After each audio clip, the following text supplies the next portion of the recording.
तो hello guys समस्त को नमस्कार। आज नुआ भिडियो पुणी थर आपण मानक स्वागत जनाऊँगी। तो आज आपण मानक मु गोटे मेडिसिन शिखेबी जहाँ पाखे छेली कुकुड़ा अच्छी से माने जमती कि निजे निजे से औषधटा तैयार करिकी निजर छेली कुकुड़ा मानक दे पारिबे। तो चलतु से औषध बनवाई आमको कौ कौ सामग्री लगुच से सब को आम प्रथम देखा आउे आपण मानक से औषध आम कहीं देवा कौ कौ रोग पर से काम देव से विषय कहबी।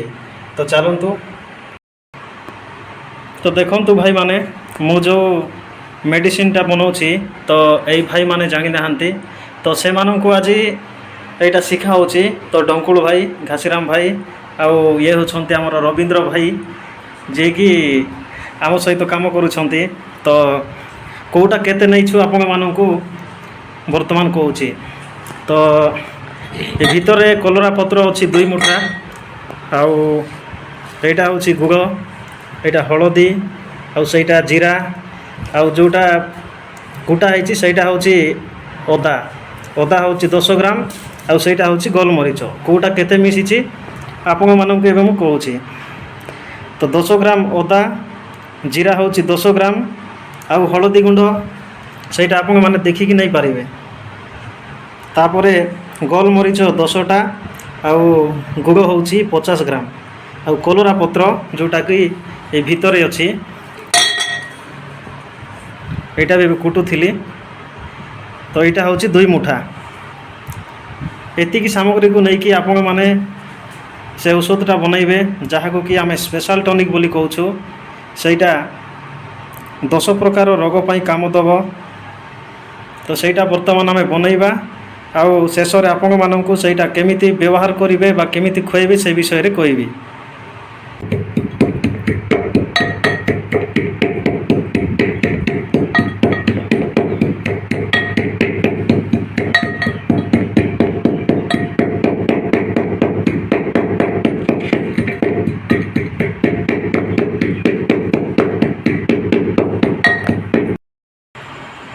तो गाइज वर्तमान रेडी हो जाइए।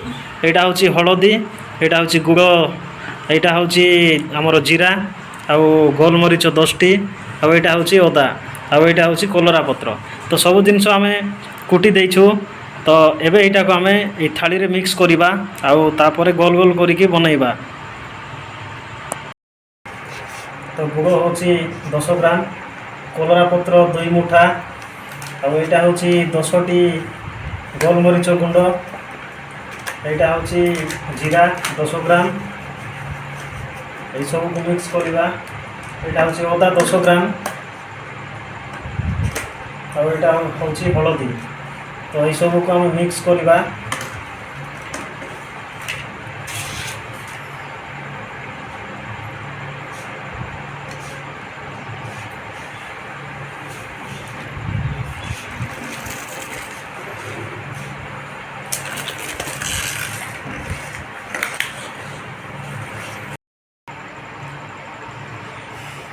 तो देखो गाइज वर्तमान आम यहाँ को भल भाव में मिक्स कर देइछु आउ एमिति छोट छोट गोल गोल करी बनाऊछु।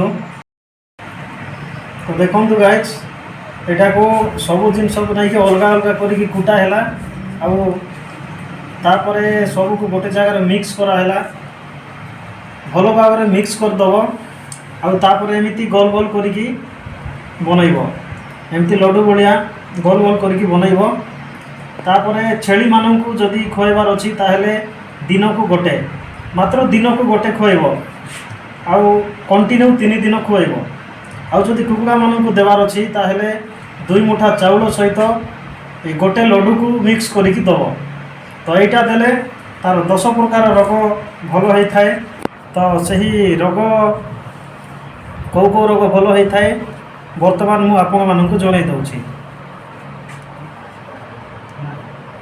तो ज्वर थंडा काश छिंक झाड़ा आउ खाइले जो जदि हजम हो ना ताहले हजम होब भोक जदि लगुना ताहले भोक लागिब निमोनिया क्षीर देवा कमी जावा आउ कृमि यही सब पई काम दब यही मेडिसिनटा। ତ ବନ୍ଧୁମାନେ ମୁଁ ଆଶା କରୁଛି ଆପଣମାନେ ବୁଝିପାରିଥିବେ। ଯଦି ବୁଝିପାରିଛନ୍ତି ତାହେଲେ କମେଣ୍ଟରେ ଲେଖନ୍ତୁ ଯେ ବୁଝିପାରିଛୁ। ଆଉ ଯଦି ଆପଣମାନେ ବୁଝିପାରିଲେ ନାହିଁ ତାହେଲେ ଆଉ ଗୋଟେ ଦିନ ଆପଣମାନଙ୍କୁ ଭଲ ଭାବରେ ବୁଝେଇଦେବି। ତ ଆଜି ଗୋଟେ ଘର ଭିତରେ କରିଥିଲୁ, ତ ଆପଣମାନଙ୍କୁ ଭିଡ଼ିଓ କ୍ଲିୟର ଦେଖାଯାଉଛି କି ନାହିଁ ମୁଁ ସେଇଟା କହିପାରିବି ନାହିଁ। କିନ୍ତୁ ଯଦି ଆପଣମାନେ ଭଲ ଭାବରେ ଜାଣିପାରିଲେ ନାହିଁ ତାହେଲେ ଆପଣମାନଙ୍କୁ ଗୋଟେ ଖୋଲା ଜାଗାରେ କରିକି ଦେଖାଇଦେବୁ। ତ ଆଜିର ଭିଡ଼ିଓଟି କେମିତି ଥିଲା, ଯଦି ଭଲ ଲାଗିଛି ତାହେଲେ ଲାଇକ୍ କରନ୍ତୁ, ଆଉ ଅନ୍ୟମାନେ ମଧ୍ୟ ଜାଣନ୍ତୁ। ସେଥିପାଇଁ ଆପଣମାନେ ଏହି ଭିଡ଼ିଓଟିକୁ ସେୟାର କରନ୍ତୁ, ଆଉ ଆମ ୟୁଟ୍ୟୁବ୍ ଚ୍ୟାନେଲକୁ ସବସ୍କ୍ରାଇବ୍ କରନ୍ତୁ, ଯାହାଦ୍ୱାରା କି ଆପଣମାନେ ଏମିତି ସୁନ୍ଦର ସୁନ୍ଦର ଭିଡ଼ିଓ ଆମ ୟୁଟ୍ୟୁବ୍ ଚ୍ୟାନେଲ ମାଧ୍ୟମରେ ପାଇପାରିବେ। ତ ଆଜି ପାଇଁ ରହିଲି, ପୁଣି ଥରେ ନମସ୍କାର।